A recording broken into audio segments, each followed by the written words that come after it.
Welcome back to Magic TV. My name's Craig. It is Sunday at 12 o'clock, which means it's time for a Q&A. This is where I take all of your questions that you've asked over the course of the last week or two, and I answer them to the best of my ability. First of all, thank you to everybody that had really nice things to say about the Q&A last week with Robert Pound from the Magic Circle. I really wanted to create the ultimate guide to the Magic Circle, and you guys really gave some great feedback about it, so thank you very much. If you haven't seen it, it's in the playlist. You can go and check it out.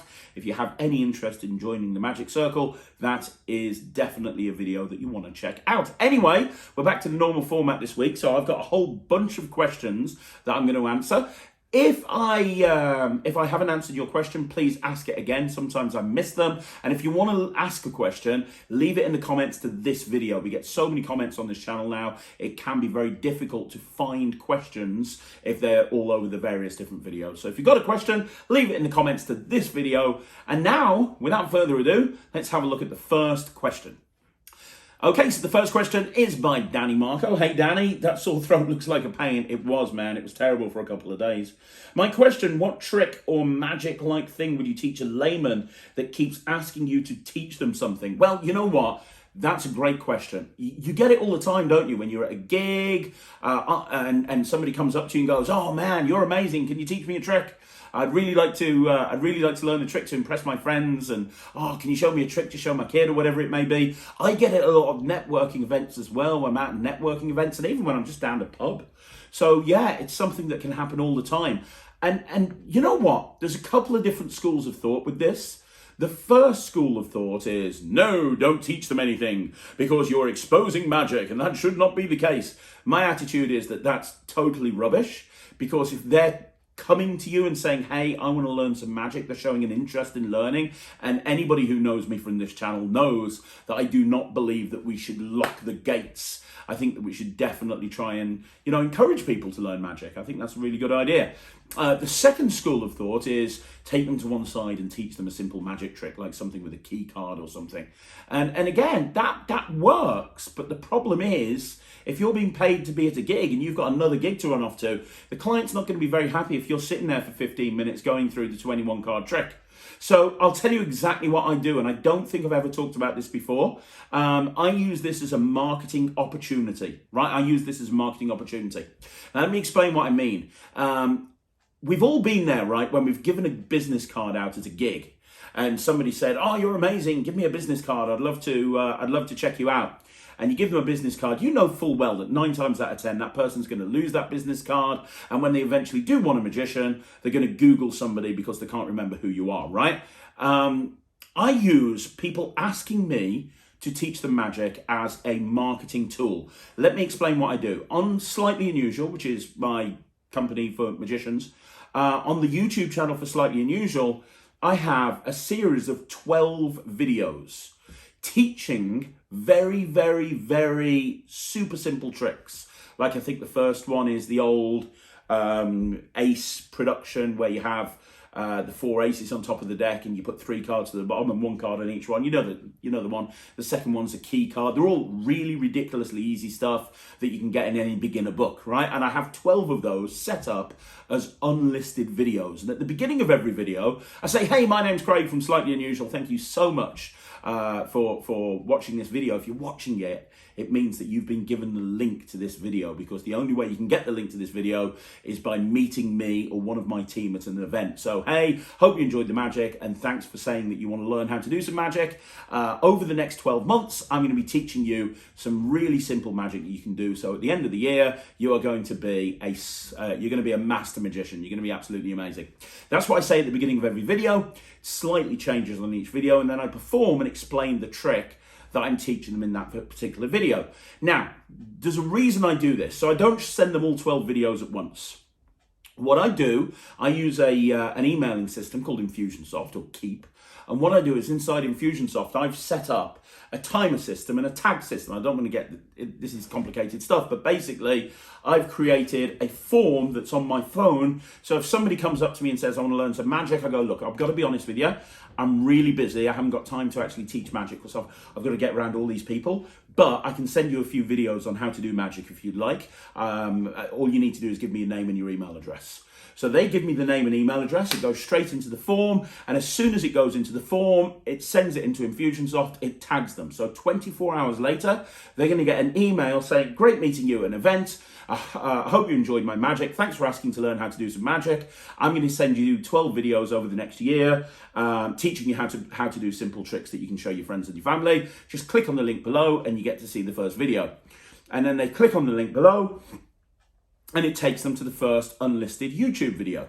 And then once they click on that link, a month timer starts, so that after 30 days, it sends them another email saying, hey, I hope you enjoyed last month's trick. It's a really good one. Well, this follows on from that. This is going to be another great card trick.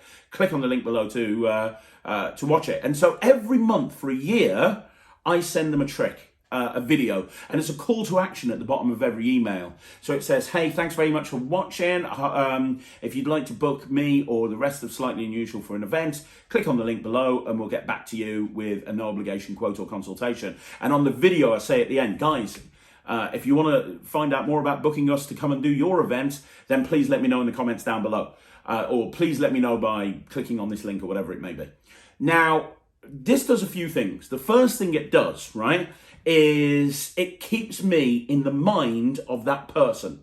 So that person that I've met at a gig, they will remember who I am, because every month I'm sending them an email with a video teaching them how to do a really simple magic trick. And they're looking at that and they're watching that every single month and they anticipate the next video coming in. So if they need a magician, or if any of their friends need a magician, what do you think they're gonna do? If somebody says to them, I need a magician, I'm getting married, do you know anybody? Of course they're gonna say, well, yeah, I can recommend somebody. I can recommend Slightly Unusual. I met them at an event and they send me videos every single month. Slightly Unusual are amazing. Here's their details, go check them out. If they need a magician, I'm gonna be in their mind. Even at the end of the year, if 18 months later, they need a magician, they're going to remember me from the year's worth of videos that I sent out to them. So it keeps me in their mind. And because I'm doing a little call to action at the end of each video, it means that I'm telling them, hey, if you need a magician, give me a call. If you know anyone else that needs a magician, give me a call, let me know. And I can't tell you the amount of gigs I've got from doing that, right? And it's very easy to do. There's no time. Once you've set this whole thing up, it's not like you have to sit there sending emails out every single month. It's just automated. Now, I use really complicated software called Infusionsoft, but you can do this for free on MailChimp. You can just set up a free MailChimp account, and MailChimp has timers and automation set into it, and it also has very good tutorial videos teaching you how to do it. If you sit there and open up a MailChimp account and spend a few hours watching the tutorials, you will very easily be able to set this system up for yourself so that when you go to an event, A, you look professional to the clients because you're not sitting there teaching magic when you should be performing. Secondly, the person, you go, oh, look, I'm really busy. I haven't got time to teach you one, but I am going to send you a video. They feel really special about it. And then thirdly, you're constantly keeping in touch with people, letting them know who you are, what you do, and giving them awesome content that they can show, and it'll remind them who you are. Now, I make the videos unlisted so that nobody else can find them. And in terms of the tricks that I teach, as I say, it's really simple magic. It's the sort of stuff that you can get in the beginner magic books. You know what I mean? Like the really basic beginner magic books, jumping rubber band. I even have a couple of bar bets in there, you know, if you've got 3 cups and you turn them upside down, that sort of thing. So there's a couple of bar bets. There's a couple of really I think there's one thing with the book of matches. There's a couple of really simple card tricks, and that's it. There's nothing really difficult. It's something that they could watch and do immediately. And I can't tell you the amount of gigs that I've got from using that one simple strategy. So there you go. In answer to your question, Danny, that's exactly what I do when I get asked at an event if I can teach people magic. Use it as a marketing opportunity. Okay, next, Army Dude. Hey, Army Dude, Prohibition Monte just got released by Alan Morrison. Yes, it did. I love the look of this. Me too. But I don't know how long and I don't like how long and confusing it is. Would love to see your take on it and what you would improve on it.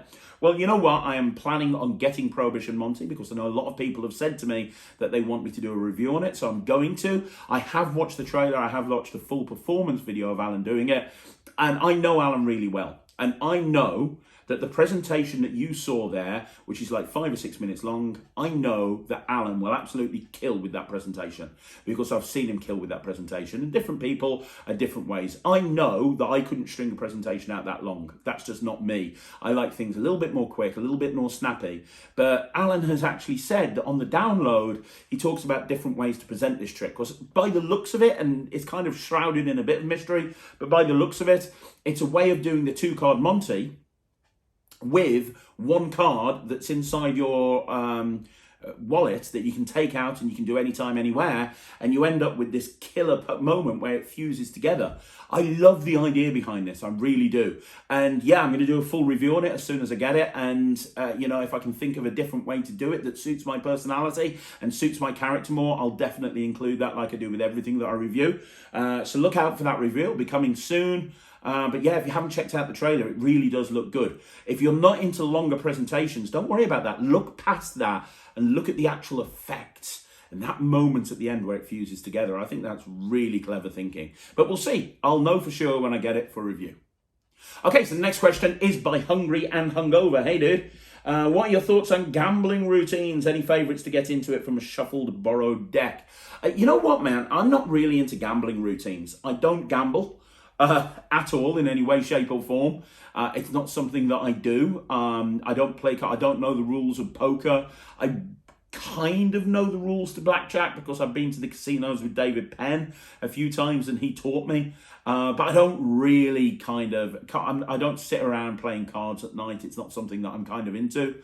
So I don't really have much input on gambling routines. It's not something that I do. The closest I get to that is Hit by Luke Jamay. I really like Hit because it can be presented not as a gambling routine but as something else. And the reason I don't do gambling routines is because I don't gamble. So I can't confidently talk about gambling. And I think that's important, you know, like it's why I think that if you're going to do Rubik's Cube magic, you should be able to solve a Rubik's Cube. Because, you know, I think that people need to see that there's a certain amount of skill there, right? So look, I can do this, boom, boom, boom, boom, boom, boom, boom, and then you go into whatever routine you're going to go into. With gambling, I think you need to have some sort of knowledge of gambling, and I just haven't. I'm not interested enough to get that knowledge. As I say, the closest I come is, you know, Call to the Wild by John Bannon. I'll do that sometimes. It ends up with a Royal Flush in Spades. I do Hit by Luke Jamay. And I do a 4-ace production. I do lots of 4-ace productions, and I'll talk about, hey, as a, you know, if you're into gambling, you need to be able to produce the 4 aces. Let me show you what that looks like. So I kind of go down that route. But the hardcore gambling presentations, like the 10-card poker deals and the you know, like dealing and getting a hand that's good for you. I wouldn't know what a good hand and a bad hand is. It's just, so no, gambling routines I can't really help you with, to be honest. But I have got an interview coming up soon with somebody who is exceptional with gambling routines, and I will ask him your questions on how to get into gambling routines from a shuffle deck in use. So other than that, I can't really help you that much.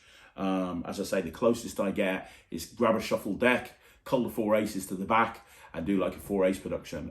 Estimation Aces by Paul Gordon is kind of my go-to if I'm putting a gambling style theme on it. Okay, so the next question is by Jacob Nobody. Hey Jacob, I'm really happy you're back. Thank you. I'm happy to be back. When you were 14, you basically learnt English watching the Wizard product review. Oh dear me. So you've got a Birmingham accent then, right? Good times.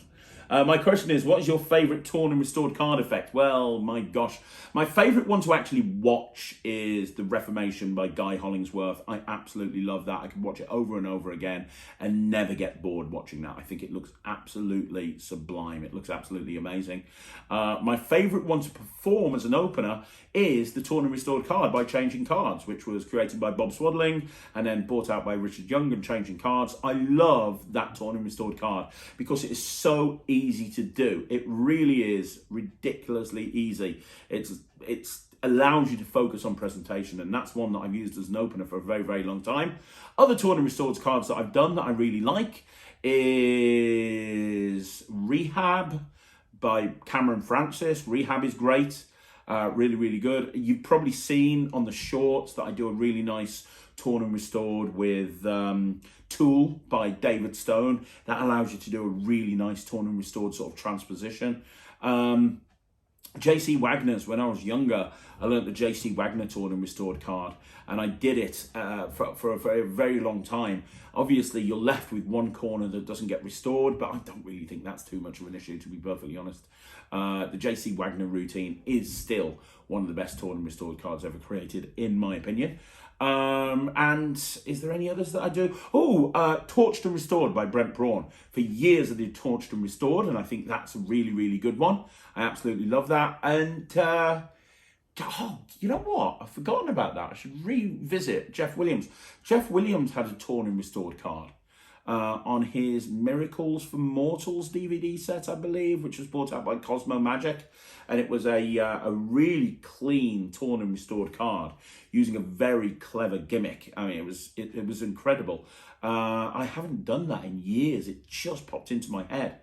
I'm going to go back and check out my DVDs and relearn that, because I remember doing that a heck of a lot when I was younger. Really good Torn and Restored card. I'd say if I was going to go out and I really wanted to make an impression and I knew I had to do a Torn and Restored card, I'd probably use Changing Cards because it's just so good. But the one I reviewed by Matthew Wright recently, I think it's 4MR or something like that.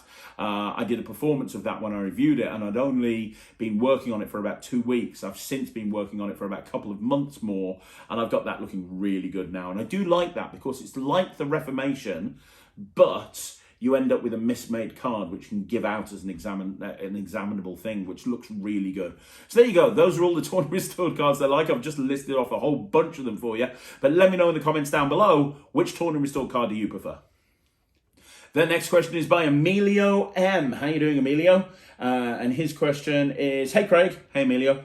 What are your thoughts? Oh, no, hang on. That's a different one. When you learn a new magic trick, how do you know it's ready to be performed at a gig or on stage? What tells you that you can perform the new trick confidently?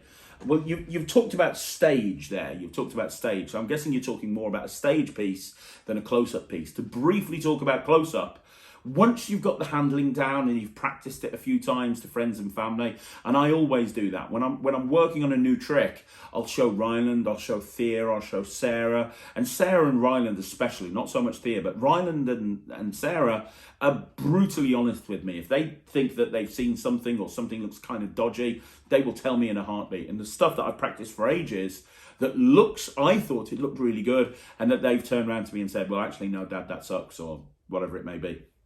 So practice it, then show it to people you can trust. You can even jump on Zoom and show it to some magic buddies and say, hey, I'm working on this, what do you think? I've got a set of Zoom friends that I jam with fairly regularly, and they're completely honest with me.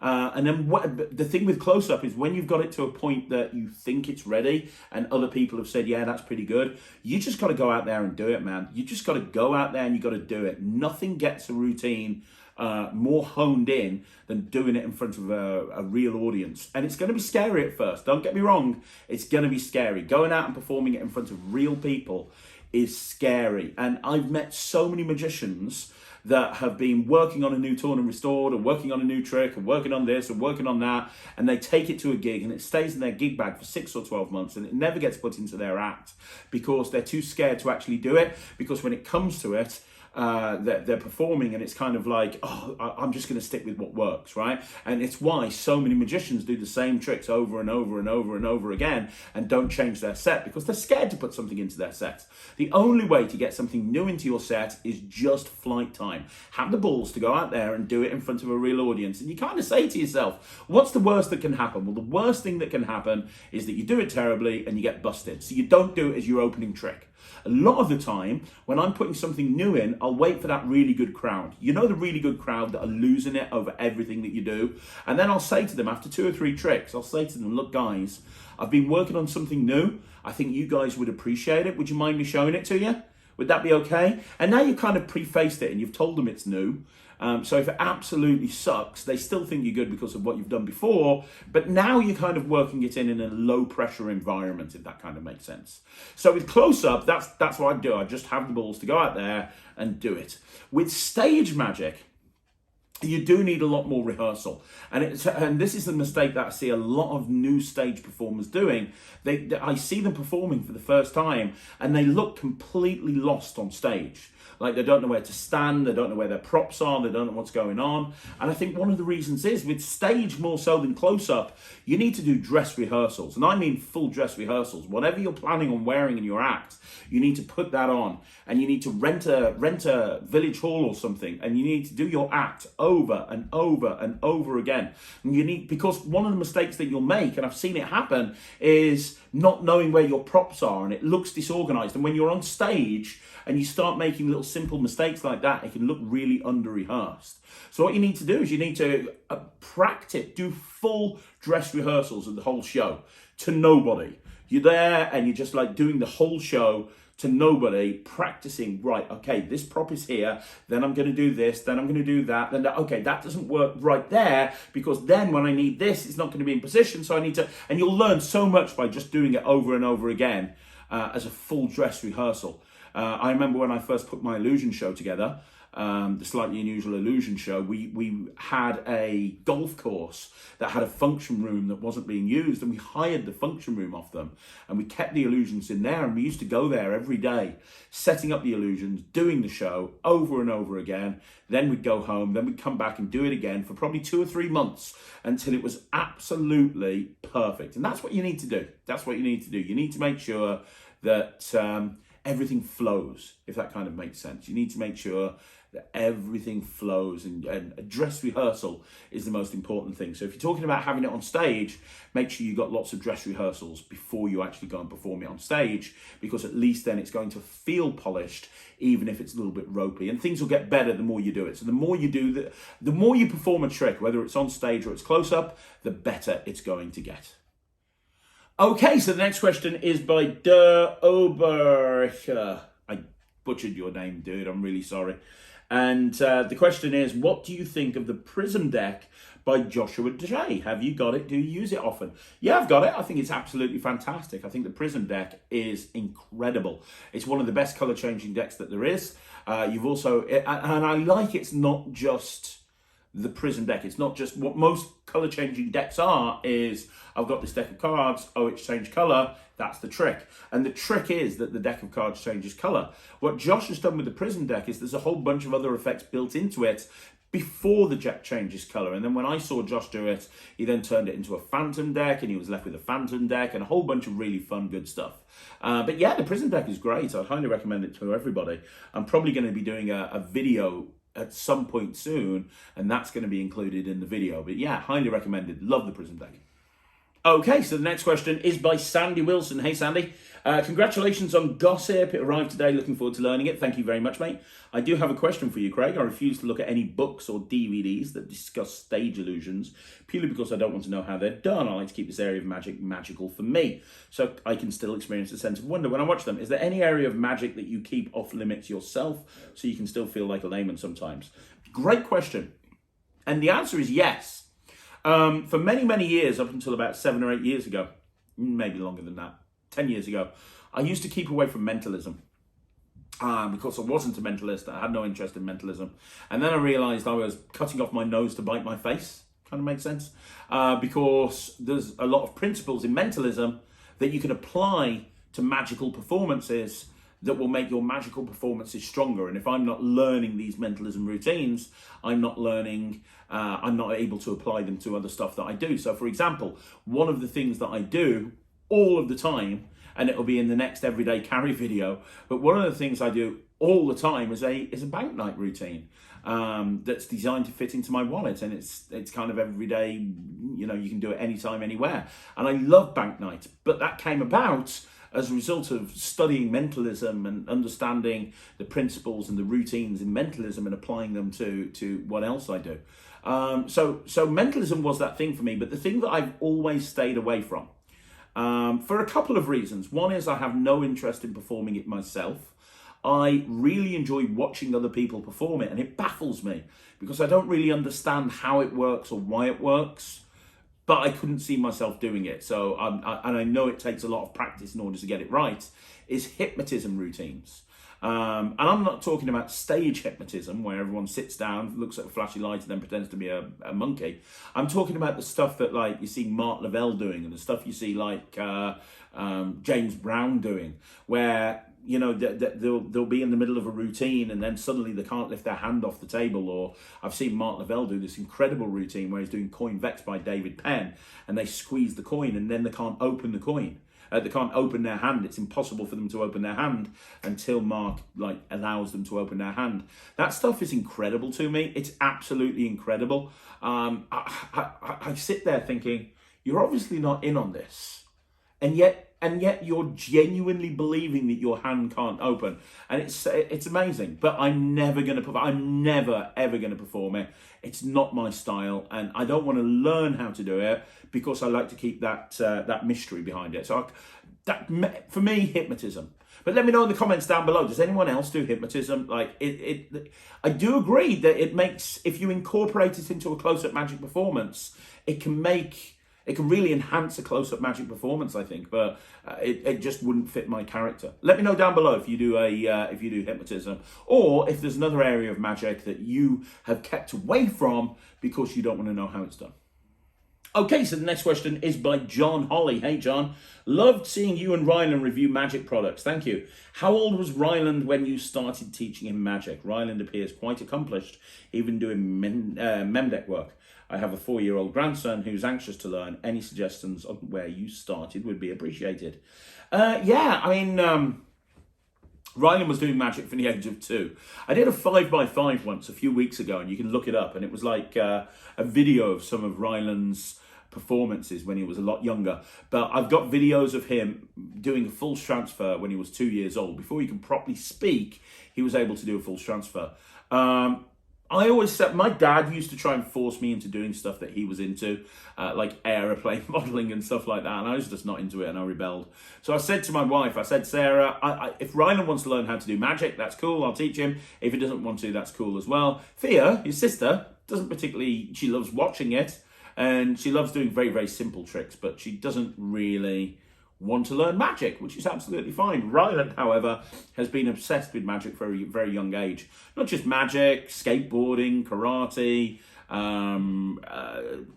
what else? Drumming. Yeah, he's a really good drummer. But yeah, it's magic that he is probably his first passion, and he's lucky that he's one of those kids that if he's interested in doing something, he'll pick it up no problem. But if he's not interested in doing something, you haven't got a hope in hell. Luckily, he's very, very interested in magic, and he loves maths at school as well. Like he's like 3 years more advanced on maths or something like that. So I think that helps with the mem deck work, especially when he's doing something like Assy wins card at any number, because you have to do some mental calculations, which he can do very, very easily. So yeah, he's great. You know, I'm a little bit biased, but yeah, he can do mem deck work. He can solve a Rubik's Cube beyond the beginner method. He does F2L and OOL and POL and stuff like that. He's got a really, really good solve time. And he just practices all the time. He practices all of the time. He's best at coin magic, in my opinion. His coin magic is awesome. Go and have a look at him doing the portable hole. Check out his YouTube channel. He's got some great stuff on his YouTube channel. But anyway, the other part of the question was what to get your kid into. Your grandson is anxious to learn.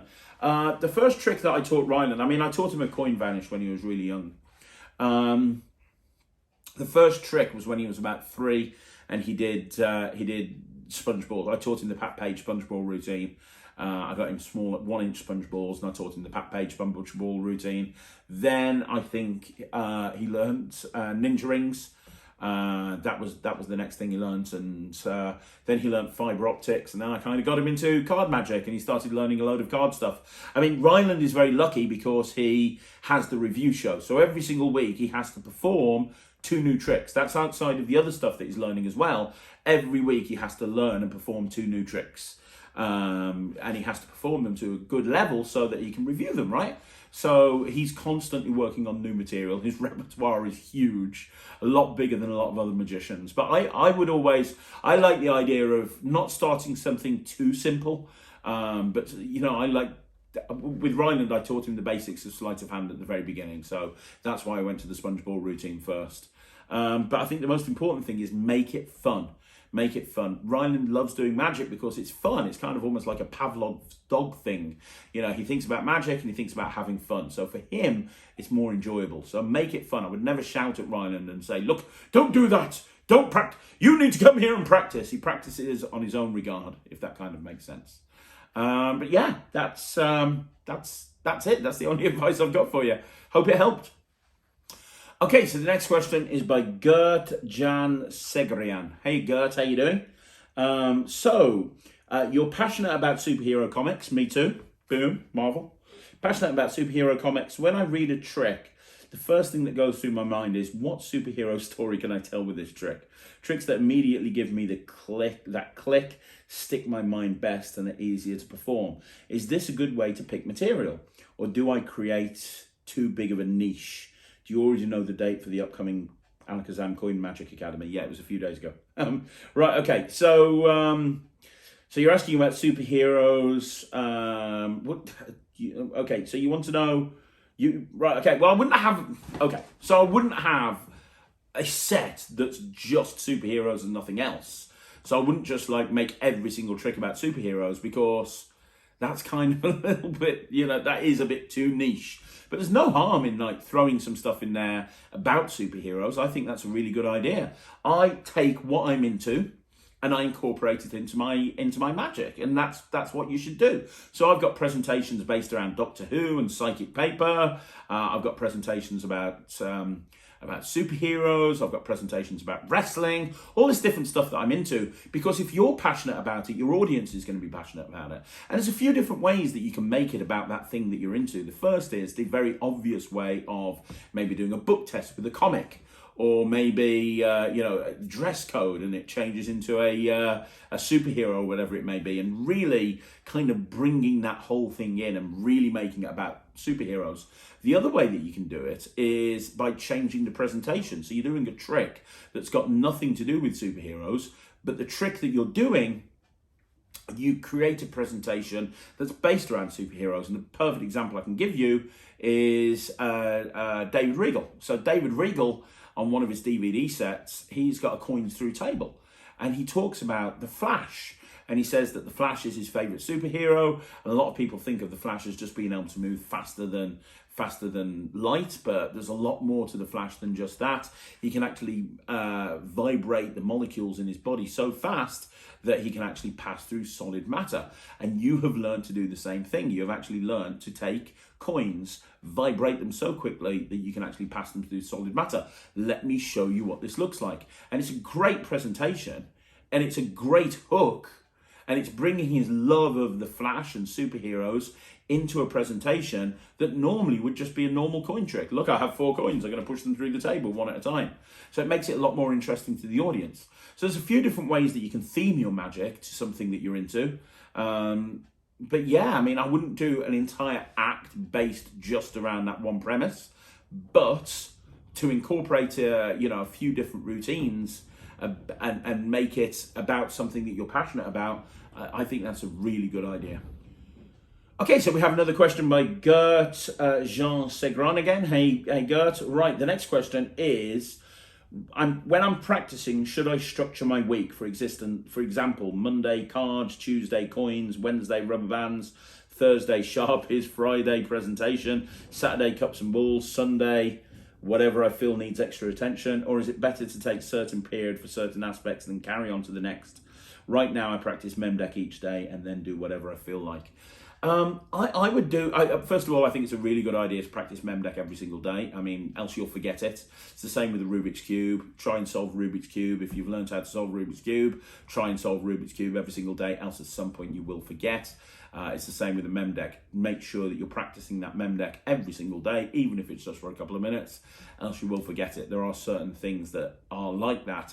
Outside of that, I wouldn't try and be so strict on yourself, man.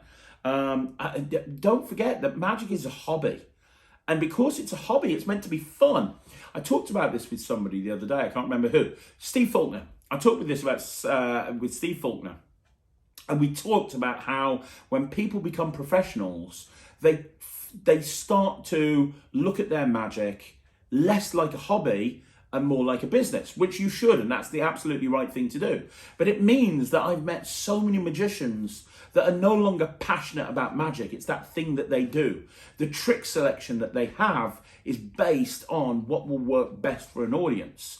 They don't particularly practice tricks that they're just practicing because they want to learn them for themselves.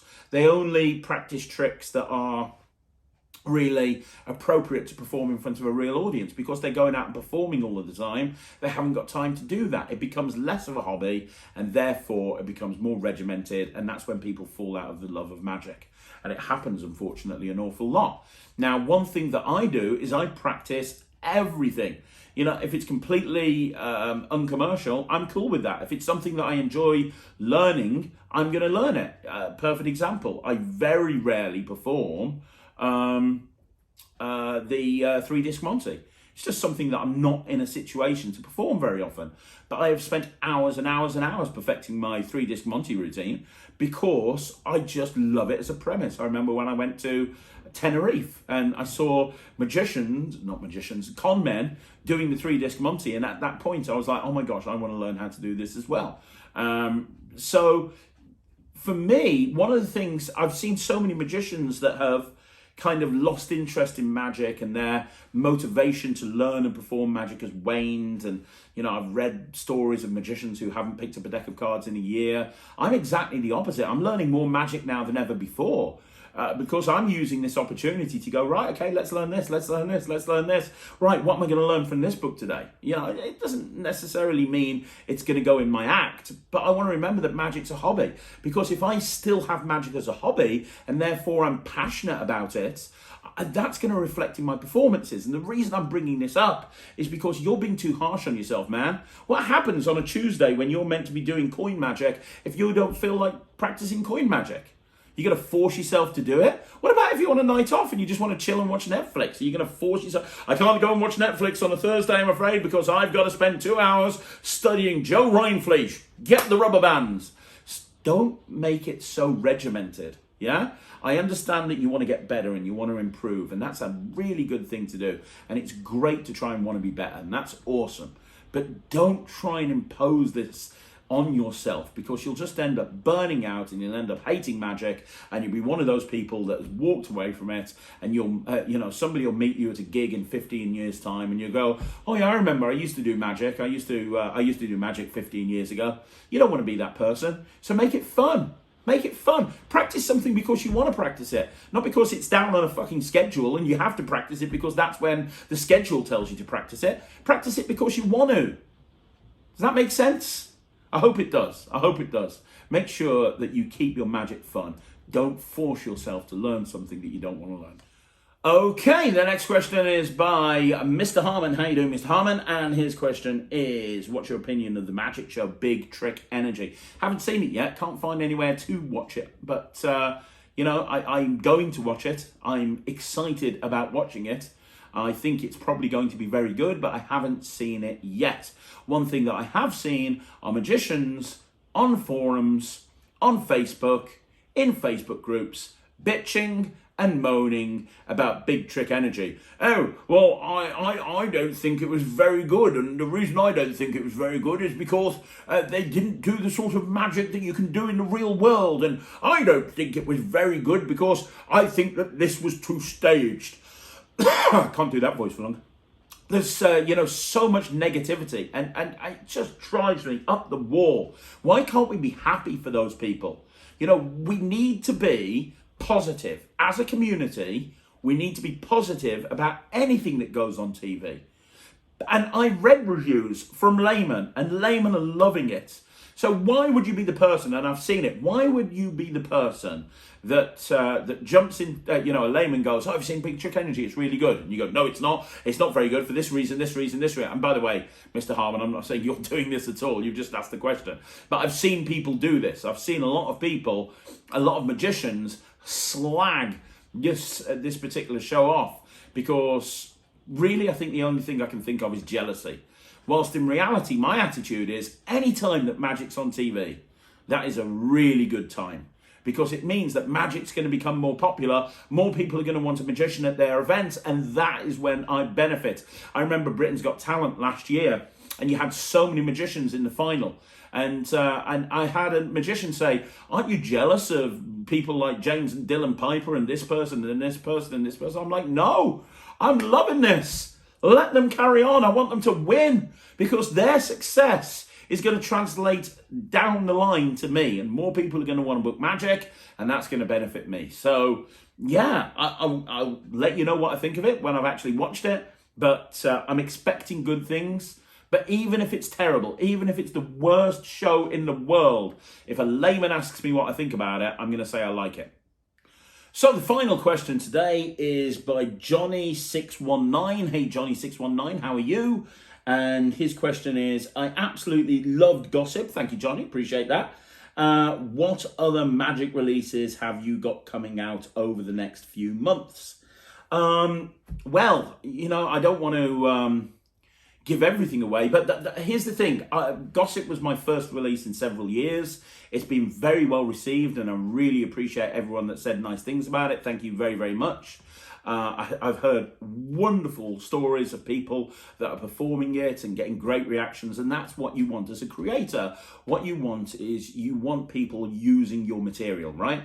Now, the thing is, I walked away from magic several years ago. We don't need to get into this now, but I walked away from magic several years ago and focused on building my businesses, right? That's basically what I did. But I never stopped creating. I still carried on creating. In fact, I created more there during that period than I did before, because I was creating for myself. And I've got literally on my shelf, you should go and look at it, I've got like 6, maybe 7 massive folders. Each one has got ideas in it and routines and stuff that I've created and half-arsed ideas that I've jotted down, because that's kind of what I think you should do. If you get an idea, jot it down. Even if you're out and about, put it on your notes page and then write it up later. And I've got loads of material that I've been creating over the last few years. And the reason Gossip came about is because Peter Nardi came to me and said, hey, have you got, would you like to work together? And I said, yes, I would love to work with you, Peter. And he said, well, what have you got? And I went through my files and I went, you know what? I've got this thing, and I think it's a very Alakazam trick. And I think that Gossip is a very Alakazam trick. And I say that in a positive way, in that it's not difficult to do. It's got a very clever method behind it, and it allows you to focus on presentation, right? And I think that a lot of the Alakazam releases are like that. They have a very clever method, if you think of a lot of the stuff they bring out. I've got something else coming out with Alakazam. That's coming out fairly soonish, as far as I'm aware. Other than the Academy, obviously I'm doing 3 Coin Magic Academies with them, which I'm very passionate about, because I love Coin Magic and I want other people to love Coin Magic as well. But yeah, I've got something else coming out with them that is also going to be part of their wallet series. So you know the wallet series where it's designed to keep inside a wallet, like like Gossip. Well, I've got something else coming out that's designed to be kept in a wallet as well. And yeah, I'm doing several things with the 1914 with D. Christopher. He's been wonderful to work with. We've got something coming out fairly soon, which I think has been teased on social media. It's called Visible. I won't go any more into that, but that's probably going to be coming out very, very soon. And I am working with other companies as well. I'm doing something with Prop Dog at the moment.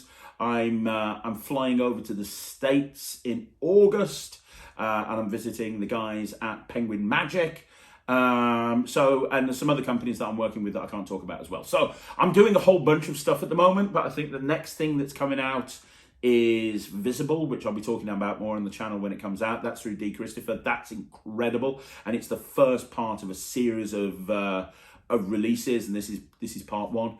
And then I think shortly after that I'll have that thing through Alakazam coming out. So there's a whole bunch of stuff, and then obviously there's Netrix, which I'm spending so much time working on, like literally so much time working on. And I'll talk more about Netrix when it comes out. But you know what? I'm going to give you a sneak peek right now. We've put together a teaser trailer about what Netrix is all about. A little teaser trailer. I'll play that for you right now. You can have a look at the teaser trailer. It's just a teaser. It doesn't really tell you much, but it'll give you a rough idea. Have a look at this and let me know what you think. Here's the teaser for Netrix.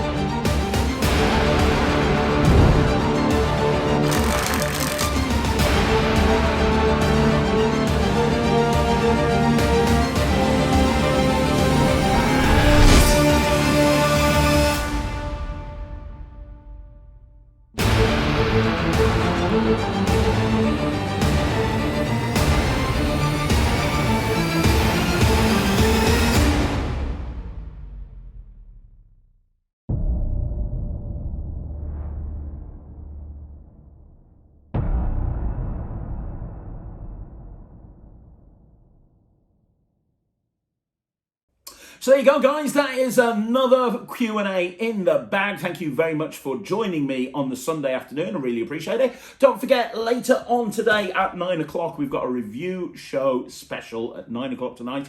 A review show special, and I'm going to be sitting down and I'm going to be talking with Mr. David Penn, the man, the myth, the legend, and we're going to be talking about Pi Revelations, which at the moment is one of the hottest tricks in Magic. So I'm going to be talking all about Pi Revelations with David Penn.